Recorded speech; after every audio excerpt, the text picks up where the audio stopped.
हरे कृष्णा। कोई अपना विनाश नहीं चाहता। कोई भी व्यक्ति नहीं चाहता कि उसका विनाश हो जाए या उसके जीवन में मुश्किलें बढ़ जाएं। हरदम हर व्यक्ति यही प्रयास करता है कि मेरे जीवन की मुश्किलें कम हो, क्योंकि उसको यही लगता है कि यदि मुश्किलें कम हो जाएंगी तो मैं सुखी होऊंगा।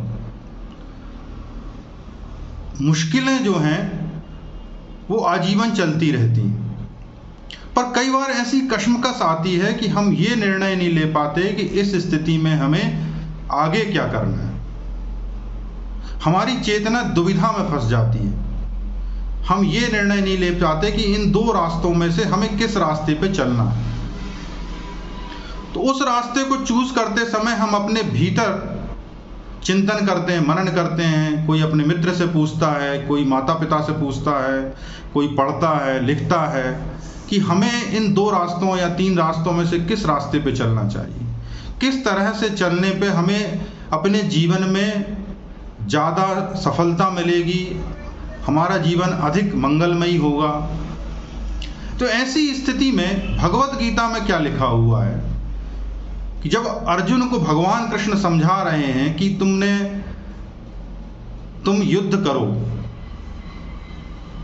और उसके लिए वो विभिन्न तरह के दृष्टांत देते हैं, ज्ञान देते हैं, और अंत में जब अध्याय 18 में वो इस श्लोक में कहते हैं, श्लोक क्रमांक 58 में भगवान कहते हैं, मत चित्तः सर्व दुर्गाणि मत प्रसादात तरिष्यसि अथ चेत त्वम अहंकारात न श्रोष्यसि विनश्यसि।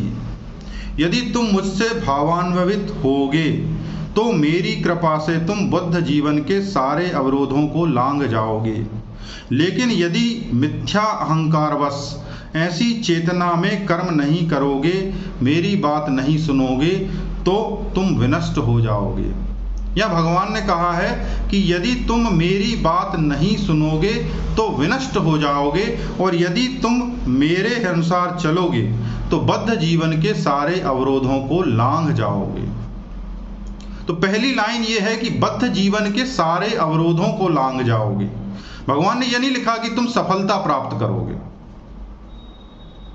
क्योंकि हम सामान्य अर्थों में यही लेते हैं कि भगवान यदि बोल रहे हैं कि तुम नष्ट हो जाओगे, इसका मतलब तुम असफल हो जाओगे, और यदि तुम नष्ट नहीं होगे, सफल हो जाओगे, तो तुम मेरी कृपा पे प्राप्त हो जाओगे। सफलता असफलता का प्रश्न नहीं है। प्रश्न ये है कि तुम बद्ध जीवन के सारे अवरोधों को पार कर जाओ। हमारा जीवन कठोर भौतिक नियमों से बंधा हुआ है। कठोर भौतिक नियम जैसे जो विज्ञान के छात्र होंगे कि गुरुत्वाकर्षण, तो ये तो वो भौतिक नियम है जिससे सारे के सारे जीव बंधे हुए हैं। इसमें प्रकृति भी आती है, पत्थर भी आता है, अचेतन चेतन जड़ सब बंधे हुए हैं। पर हम मनुष्य, यदि हम मनुष्य की बात करें या दूसरे जीव भी, भौतिक नियम जैसे कि हमें भूख लगती है, प्यास लगती है, धूप लगती है, शीत लगती है, हमें जीवन नष्ट होने का भय रहता है, तो हम इन कठोर भौतिक नियमों से बंधे हुए हैं। ये नियम हैं, सामाजिक व्यवस्था के नियम। ये कठोर भौतिक नियम हमारे भीतर ऑलरेडी हैं और हम इन कठोर भौतिक नियमों से बंधे हुए हैं। तो यदि हम कृष्ण भावनामृत तरीके से कर्म नहीं करेंगे तो हम नष्ट हो जाएंगे, और यदि हम करेंगे तो क्या होगा, बद्ध जीवन के सारे अवरोधों को पार कर जाएंगे। यानी भौतिक नियम अनुसार हम जो बद्ध जीव हैं कि हमें ये उपाय करना ही पड़ता है, हम उन कार्यों को करने के लिए बद्ध हैं। जैसे कि मान लीजिए कि इतने बजे आपको भोजन करने की आवश्यकता होती तो बाध्य हो कि आप भोजन करो, नहीं तो आपको भूख लगेगी। तो ये आपका बंधन है, शरीर की भी आवश्यकता है। तो ऐसे कई चीजें हैं जिनसे आप बंधे हुए हो, और इन अवरोधों को पार करने का सबसे सरल उपाय भगवत गीता में लिखा है कि तुम कृष्ण भावनामृत होकर कर्म करो। भगवान कृष्ण की उपासना करते हुए, परमात्मा को समर्पित करते हुए कर्म करो, तो तुम इन सारे अवरोधों को लांघ जाते हो। और यदि तुम मेरी शरण में कर्म नहीं करते हो, अपने कर्म से भागते हो, तब तुम विनष्ट हो जाते हो, क्योंकि तुम फिर किसी काम के नहीं रहोगे। यदि तुम अपना कार्य नहीं करोगे तो तुम केवल भौतिक जगत से विनष्ट नहीं होगे, तो अपनी पोजीशन से नीचे नहीं गिरोगे, तुम अपने आत्मिक जगत से भी विनष्ट हो जाओगे। तो तुम लोक में भी अहित होगा, तुम्हारा परलोक में भी अहित होगा। और लोक और परलोक दोनों में हित करने का एक ही माध्यम है कि तुम भगवान की शरण में रहते हुए अपना ही कार्य करो। तो ये जो दुराहा है, जहां आपको लगता है कि अब किस रास्ते चलूं,